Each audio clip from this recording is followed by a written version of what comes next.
Hi everyone, welcome to the YouTube channel. In this video, we will see how to remove a disabled ad account from Meta Business Manager. So if your ad account was initially set as your main one on Meta Business Manager, but it got disabled for any of the reason and now you want to remove it. So I'll show you the easiest way for it. So first you have to simply log in with your Meta Business Suite and then you will be onto its home page, which is the main page.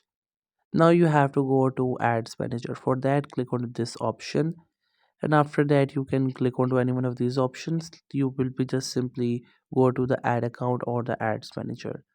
Once you get there, from the left side you have to simply check out these icons that are available there, and from these options you have to select this settings icon. Then it will just take a while to load, and after that you will be there. Now, in these accounts option, we have this option for the Instagram account. If you have any other account that you would like to delete, you can just simply go for that. But in this case, I'm going with the Instagram account. Once you get there, you will see your attached account. Then you will also see the option for manage, delete, and remove. There are different options. You can click onto any one of these, and after that, you will be able to remove the Instagram account from Meta Business Suite. So once you click onto that remove icon, then the account will be deleted. And if you would like to add more, then you can just simply click onto that add option and it will be added.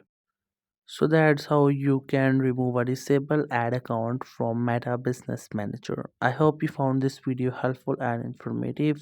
If you're new to this channel or you're not subscribed yet, then make sure to subscribe it for more informative videos and updates. Leave a like, comment, and if you have any queries, feel free to ask in the comment section below.